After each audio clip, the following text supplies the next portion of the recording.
like to thank all of our subscribers and commenters who at the moment are making inquiries about how can I make my car a little bit faster, how can I tune it up, what tips have we got. The first tip for the XK8, most of this applies to the supercharged versions, the XKRs as well, is if you're going to try and make this car quicker, first of all try and get it back to standard. As the cars get older and maybe they've not been looked after quite so well, there's lots of opportunities to add power that was always intended to be there. And this, the air intake, this, the airbox cover and the mass airflow sensor, and the air filter that we've just looked at are all clues in that journey. So first thing is, this is what takes the air from the mass airflow sensor to the engine, and it's underbonnet plastic, and as such goes through all sorts of extremes. And one of the things that happens with it is this concertina, this bellows, fractures. And if you get a small hole in this, which is very easy to do, then it bleeds air. And it's bleeding air after this point. And here is where the engine checks how much air is coming in. So it checks how much air, it goes past here, there's a leak here, there is more air than the engine knows about. So it's giving you the right amount of fuel, but it's getting too much air. That means a lean mixture. Lean mixture means you've lost some power. Lean mixture, bad for your engine. So check this for leaks. A physical examination will take you a long way. Just going to get my brush. Let's get all of the crap out from in the various bits of the bellows.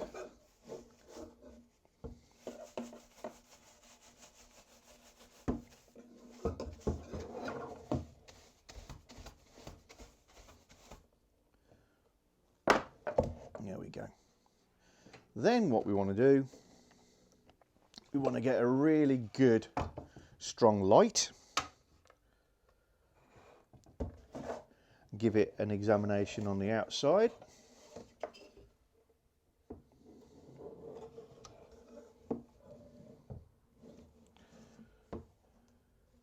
A little bit of chafe in there.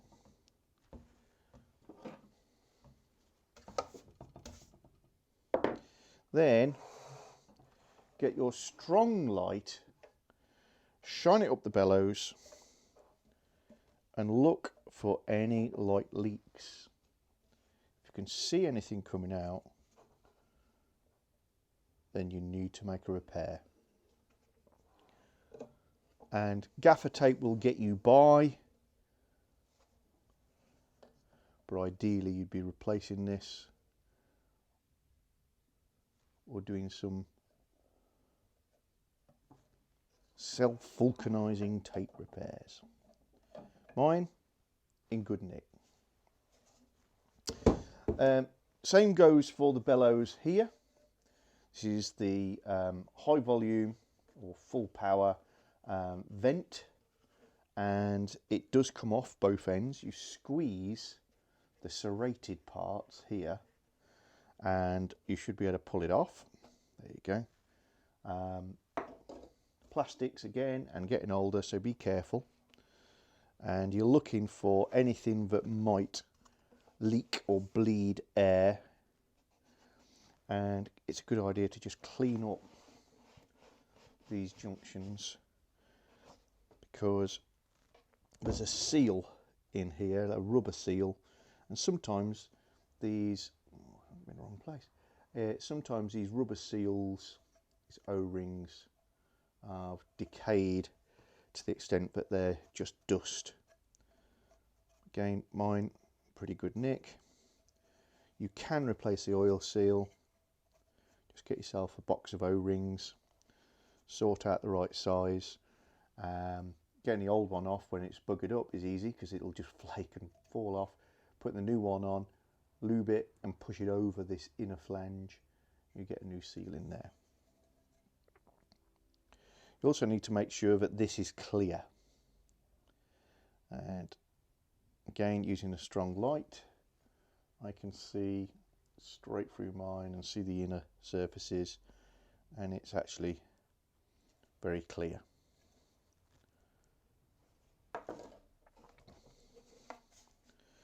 If you have a supercharged car, you'll have some little weird blind dog legs off of this pipe. They're tuned legs. Make sure they're not leaking. Again, the plastic decays and sometimes they start to leak. If they leak, you're losing power.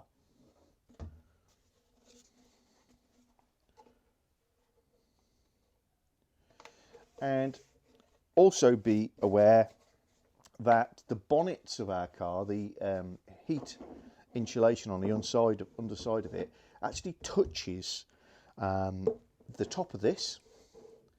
It's that tight, so check that nothing's rubbing through and making holes.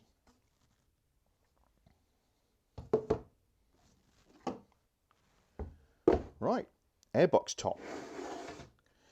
What's in here?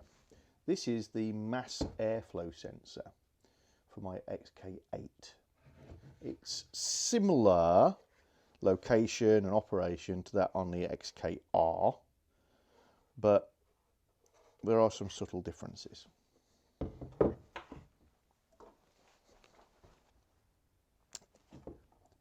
If you want to remove the mass airflow sensor from your airbox cover, that's not difficult to do.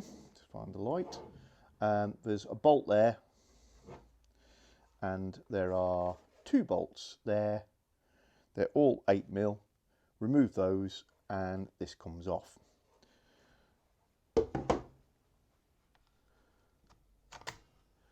I'm just gonna take you over to my shelves in the shed, and everyone else sort of right. I think this is the one I want.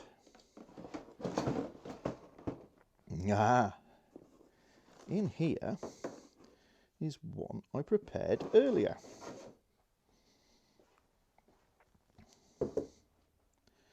So let's orientate ourselves. This is mass airflow sensor. The air is in the box. It comes through this way and that way to your engine. This is the original one, but I removed from the car. The one that's on is newer. And if we look at the business end, you'll see there's this plenum, a little grid on the front of it. And that's where the air goes through and gets measured. Air that misses that just bypasses it, and that's all fine. So air's going in through that centre. That's where the magic happens. Inside here there is a very fine wire, and it's stretched across the inside, and it's way on down. It's about there. The wire has a current running through it, and that causes it to heat up. And there's a certain level of resistance for the electricity running through that wire. As the air rushes through this grid and over the wire, it cools it. As it cools the wire, it changes the resistance. So the engine knows, by looking at the current running through that wire and how it's changing, it knows how much air must be running over the wire. The more air, the colder it gets. The more it changes resistance. The engine can tell how much air is moving.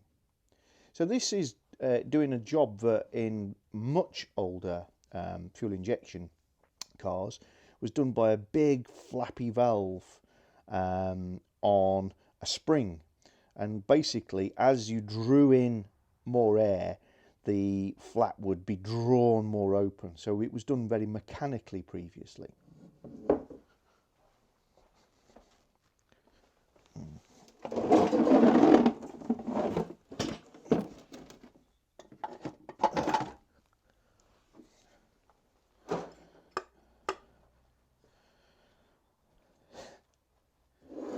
In fact, I've just had another rummage in my boxes. This is how it used to be done. This is a airflow meter from a Nissan 280Z. I used to have a Z car powered kit car a while back. And there's this flap in here. And this is doing the same job as this, but mechanically. Air is sucked in. It forces this flap to open. And I've taken the cover off for you. As the air goes through and blows it open harder and harder, so this mechanism inside rotates, and you've got a contact running on a track, and the engine uses that to decide how much air must be flowing and therefore what to do with the fuel injectors. Because it's so physical, it's quite prone to breaking down, bad contacts, all sorts of things. So this is very much old school.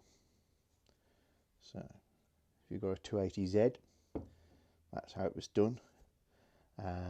Very similar on a lot of older injection systems. I think this is actually exactly the same as the Nissan Skyline. Somebody will correct me on that because people love their Skylines. I think it might be like an R32 engine. Use the same thing as this. So why should you be concerned about these mass airflow sensors on your XK8? These really don't get cleaned, even if you have the things serviced regularly. It's quite rare that anybody ever looks at these things. Even gummed up, the computer will kind of work out what to do. Where it really affects you badly is as you get more and more gum on the wire, so it insulates the wire, and the effect of the air rushing over the wire is dulled, and the car becomes less and less responsive. If you change this for a brand new one, or you clean up the one you've got, then your first reaction will be, blimey, picks up a lot quicker. It's a more responsive, more lively feel to it. Also, when you change over or clean it, you'll find your idle goes through the roof. Just everything's changed. It feels like it doesn't know what to do with the signal anymore. It will sort it out. Remember that the XK8 has a self-learning ECU. Over a period of time, it will work out what to do with that. So even when this is dirty, the car doesn't really know it's dirty, it just accommodates it. So if you want more performance from your XK8, top secret, just look at cleaning this out, look at changing this, don't break the wire. That's the only caveat. Okay. So, it's going to be difficult to focus on this, but this is the old mass airflow sensor of the duct there. You can see two wires. The one on the left is checking temperature. The one on the right is the mass airflow sensor wire. And the black bit in the middle is burnt on soot, gunk, oil, contaminants from just breathing in dirty air, and it hitting a hot wire which then cooks it into place. And you can remove that sometimes by squirting it with a can of mass airflow sensor cleaner, which is basically a solvent that leaves no residue behind. Very important, because if you squirt that with WD-40, you may get rid of some of that sooty blob. But as soon as you start it up, it's going to get hot and it'll cook that back on. You need to make sure it's really, really clean, and you should not touch that bit of wire. I know some people will say you can use a cotton bud with some solvent on the end. Go for it, but I didn't tell you to do it because they're really, really easy to break the wire. So that's an old one. I've cleaned this several times, got it back to as new, or felt like it, but it's sooted up again, and that's the result, and I decided to swap this out. I now try and show you the relatively new one. Hopefully you can see the two wires again, and in both cases pretty clean. Doing this by guesswork mainly because I'm in my own light and my own way, and where my eye wants to be is where the camera is. Okay, so that's the difference between a clean one and a dirty one.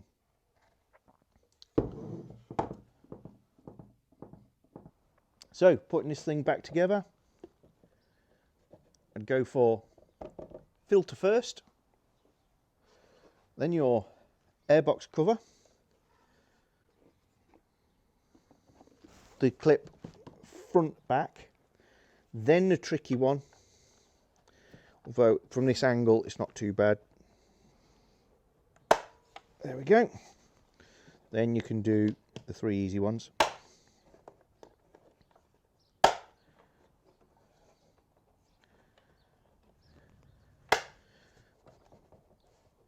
All mounted. Then put your wire on for your mass airflow sensor. There we go. Now we're ready for the main duct. So remember when I talked about removing it, I said this rubber seal. You won't know when you're pushing down on the duct whether you've got this engaged. So by far the easiest way to deal with it is take it off, turn your duct upside down, and then put the sealing ring onto it, and then as long as you're pushing down, you know everything's going to be good. Put that over the end of the duct, up to the top again. Just make sure the rubber ring hasn't fallen off. Pop it over there, throttle body, and push down. And then before we get too excited with the other end, put back the two bolts that hold it in place so that you know you're not disturbing that rubber ring. Last thing, put back this pipe.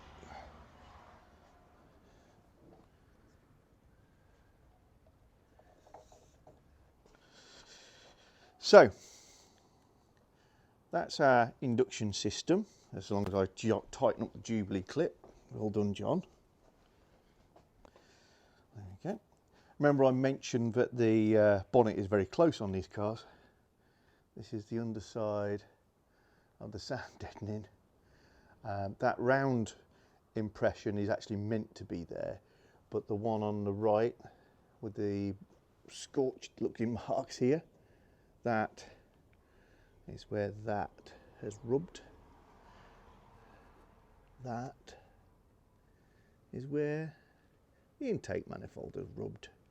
So there is no space under these things. Very, very tight. Right, so the pipe we were looking at over here is a full power breather. There's another pipe I'd like you to look at, and it's the low power breather or low speed breather, this one. If this is blocked, which is common, you again lose power. It's not breathing as it's intended. It's pushing oil in places it shouldn't and choking the engine. So we're just going to have a quick look at that one. And for that, we're going to pop that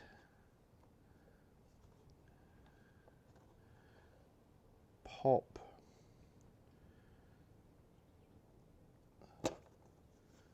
the water line off of there.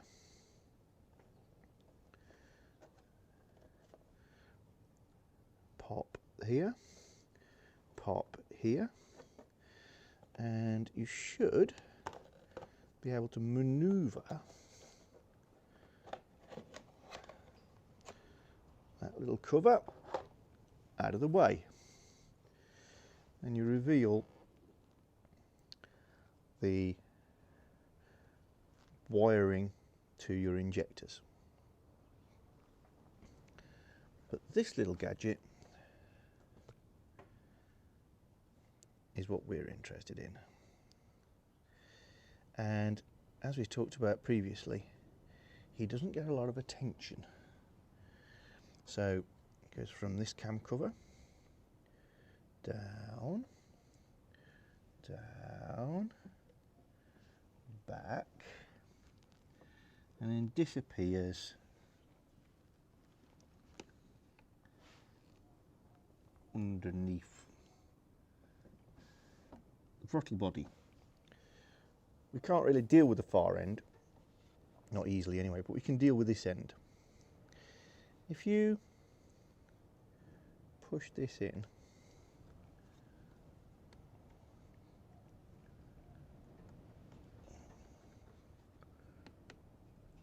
it opens the whole thing up just a little bit. You be very careful. Might be worth working it a few times, because you do not want to break plastic parts on these cars.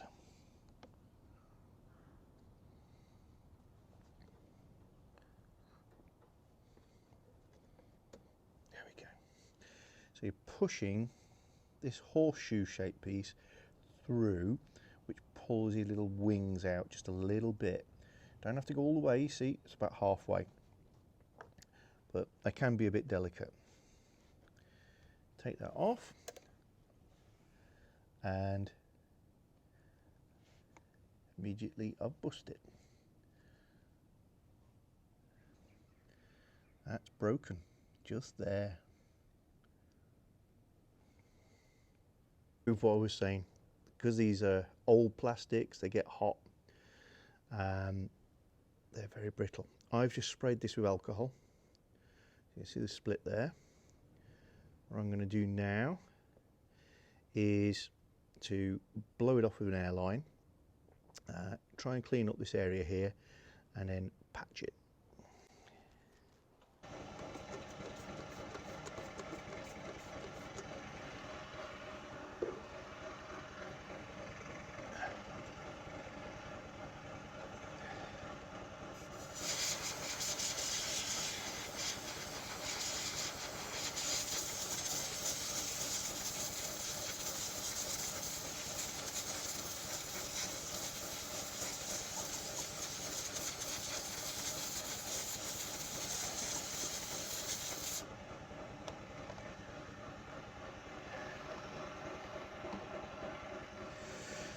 Now obviously I had no intention of breaking that, just for your entertainment guys, but it is an indication of this is now going to leak air into the intake system. So I'll get a lean mixture, and it would probably weak, or if it wasn't broken there previously. So there's the split there. So it is a really good idea to check these things out, not to break them, but to check them. While we're waiting for that to dry off, and I'll give it another airline in as well, we'll look at the other reason for pulling that off. If you look through this hole, very often that is completely sealed up because oil congeals and blocks that off. If you get a small drill bit, like a 2.5mm, something like that, and just twist it in there, you can usually pull out the crap. But it is necked down to a small diameter, and if it blocks, again, it affects performance. So it's about 15 minutes has elapsed. I've sprayed that with alcohol a lot, air blowed it off to dry it off, and I found out some self-amalgamating tape. This is cool stuff. If you've never used it before, it looks like black insulating tape, but it's got this wrapper on it. And when you peel it back, if I lose the wrapper, what you're left with is basically just rubber. And the only thing this sticks to is itself. And when it's been stuck to itself for a little while, it vulcanizes, which means it actually bonds and becomes one with itself. So it's no longer stuck, it's as one. So what I'm going to do with this is get myself a length, rip him off, which is easier said than done. And then he's going to go round this joint. How we're going to do this, because you've got these serrations, it's difficult to repair because it's broken at a serration. But self-amalgamating tape underneath, stretch the tape as far as you can.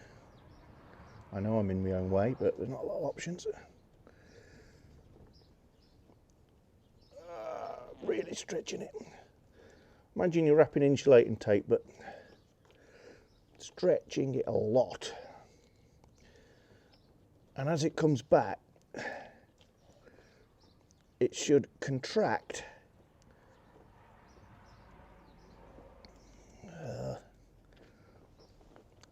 And basically grip and fill those grooves.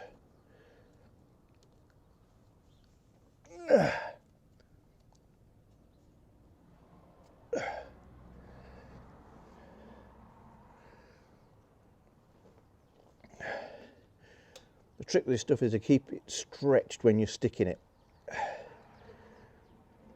That way it compresses wherever you're wrapping around quite dramatically, like heat shrink if you're doing electrical work.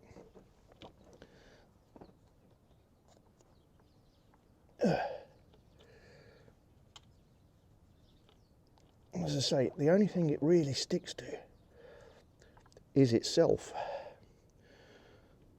So make sure the end of your wrap is well and truly on itself. So you've got a little open bit there. You'll need that.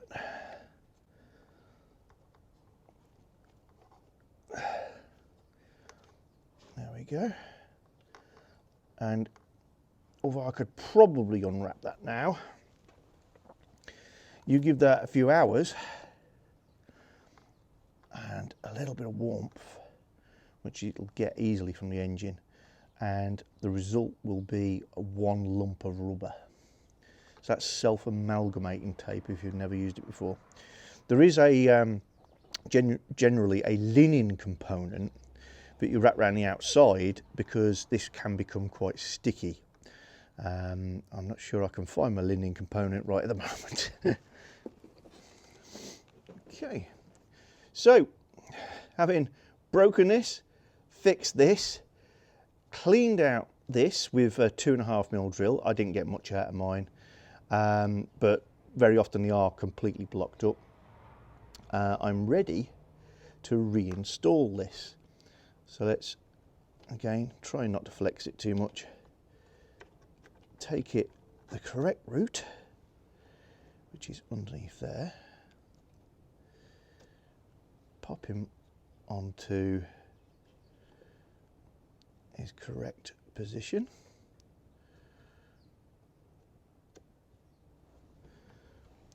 A little bit of squeezy on this horseshoe shaped thing again to ease the joint into place. And then what you do is pull that back